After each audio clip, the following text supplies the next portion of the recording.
Sergei Krikalev, flight engineer for Expedition 1, the director now of the Gagarin Cosmonaut Training Center in Star City, Russia. Sergei, thank you very much for joining us today. It's hard to believe it's been 10 years since you and Bill Shepard and Yuri Gidzenko launched on the Soyuz TM-31 spacecraft to the International Space Station from here in Baikonur to begin that first mission, the first occupancy of the station that has begun unbroken, permanent human occupancy of the space station. Tell us your thoughts as you look back on October 31st, 2000, when the three of you climbed aboard. What were your thoughts at that time? Well, a great deal came to mind. The main thought I had was that now it's starting for real, a long chain of expeditions. This is our first work, and oftentimes it's the way you started, the way it's going to go next.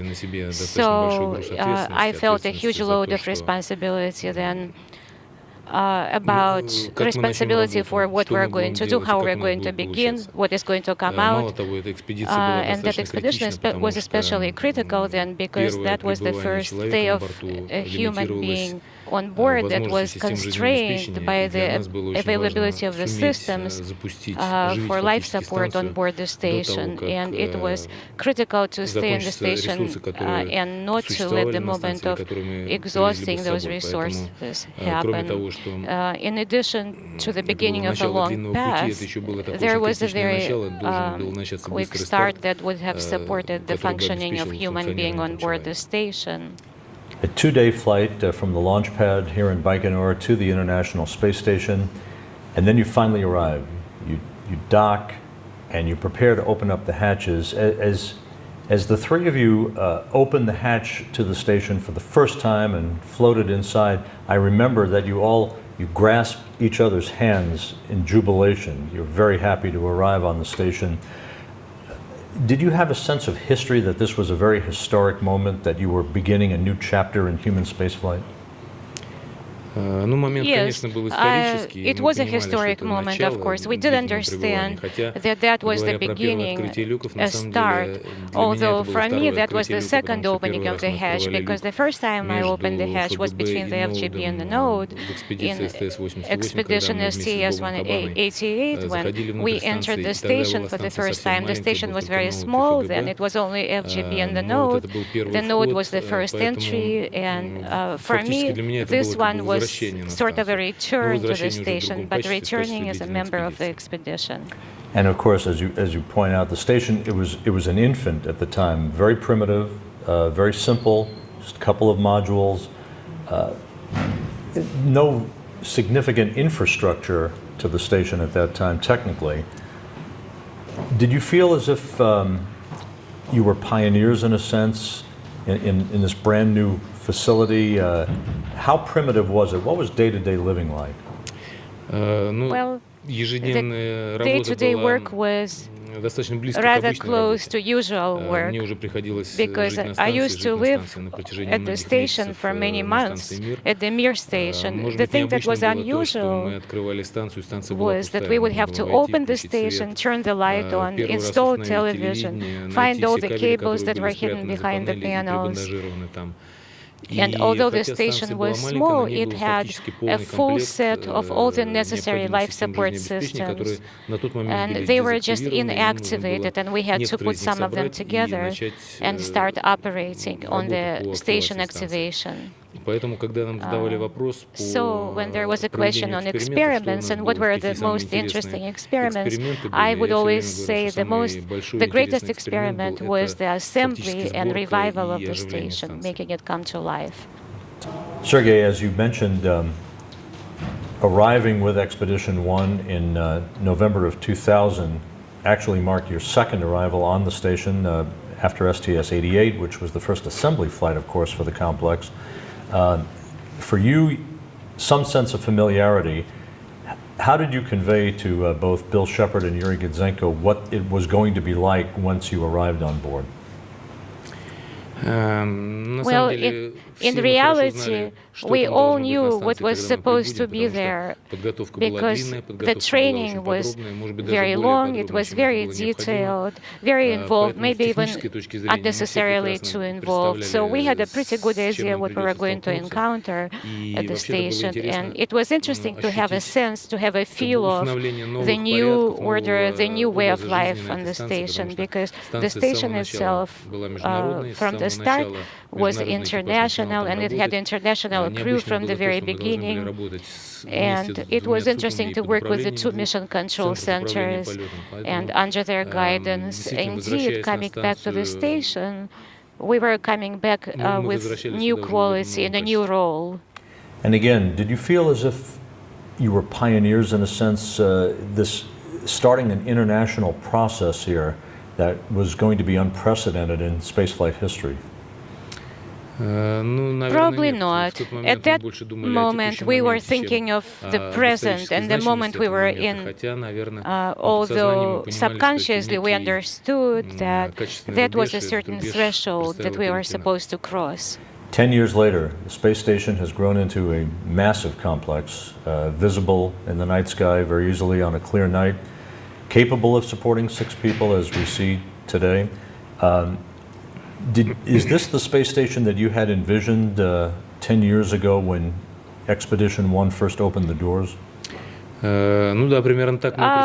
Yes, almost like that. We had an idea similar to the one that exists now. The only thing is we didn't anticipate the same configuration.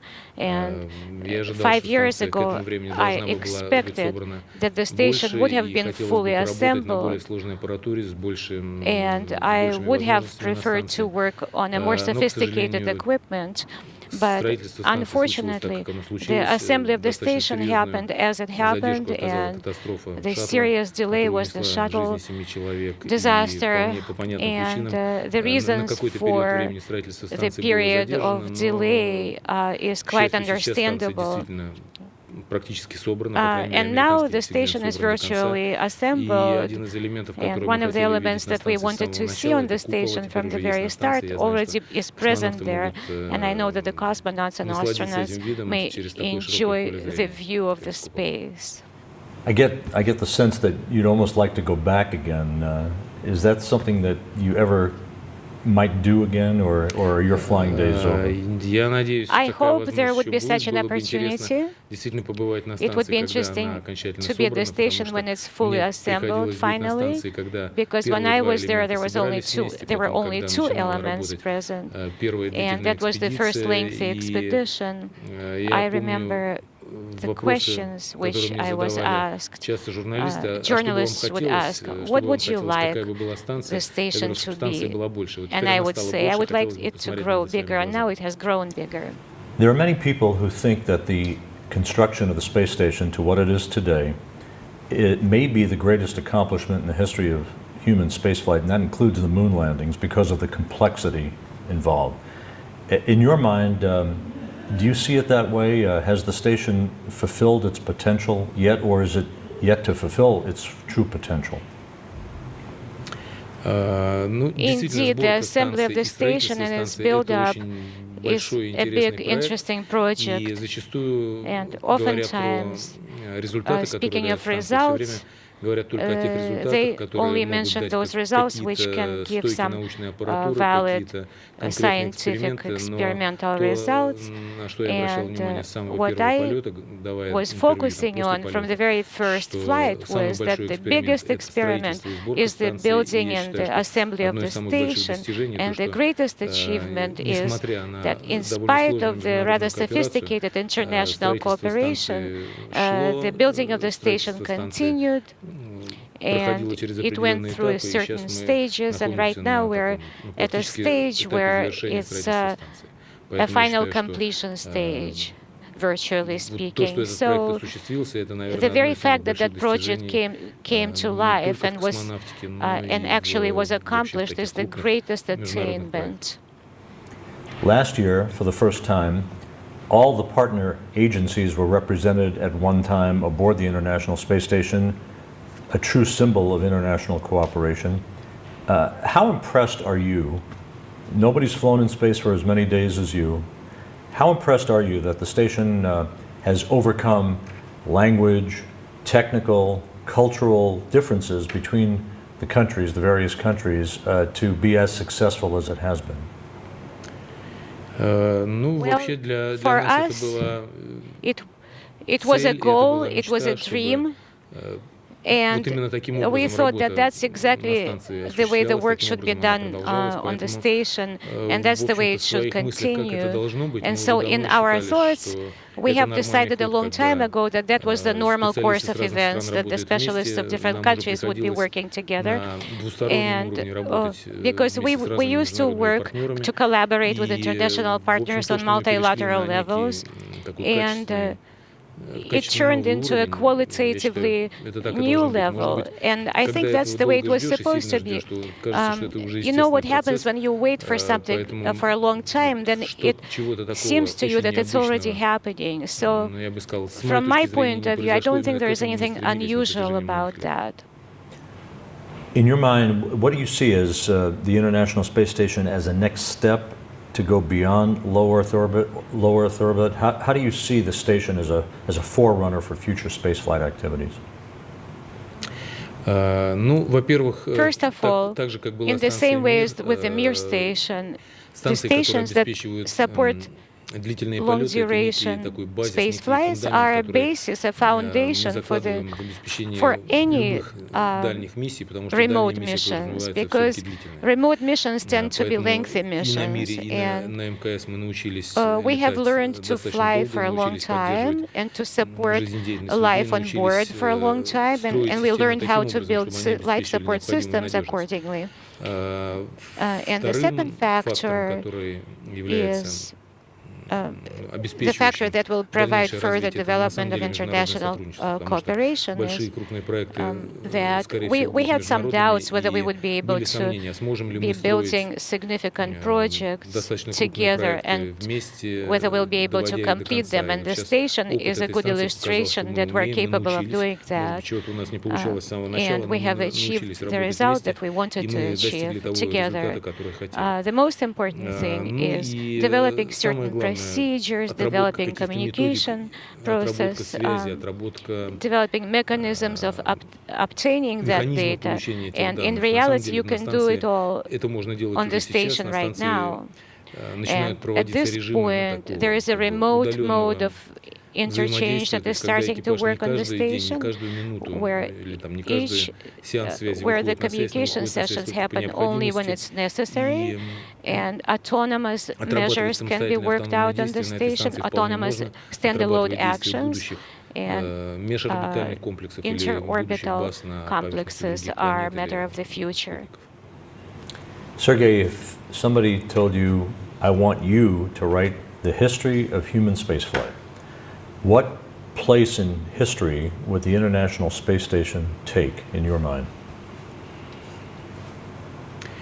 It's hard for me to prioritize what is more important. Of course, the events is the launch of the first satellite or the first extravehicular activity or a flight to the moon. These are very important steps, and without those steps it would be impossible to achieve further goals.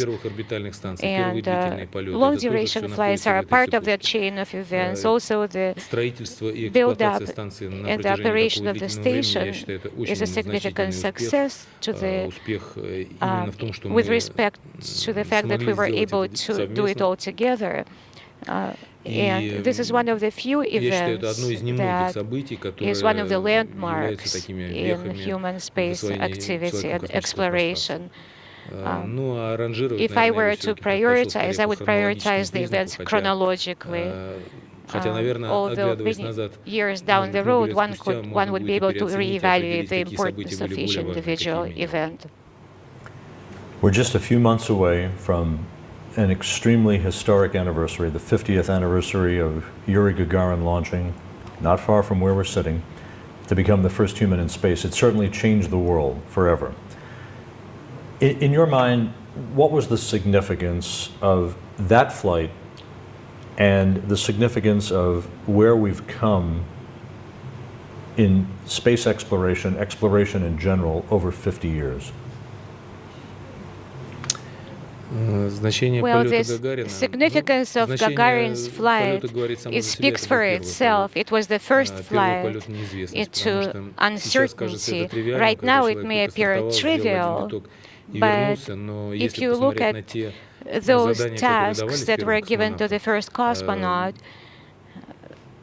they were so trivial from the modern point of view, but so critical from that time's point of view.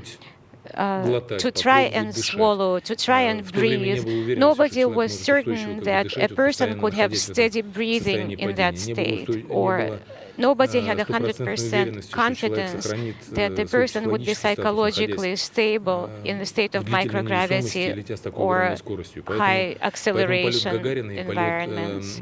So, therefore, Gagarin's flight was indeed a step into the unknown, and without accomplishing that step, nothing else would have been possible in the future. So, Gagarin flight is a great event in the Russian space exploration history, and it has allowed us internationally to make further steps because we understood that the first one was possible. Sergei Krikalev, thank you so much for taking the time. We appreciate it very much, and congratulations, 10 years since Expedition 1. Thank you very much. Спасибо.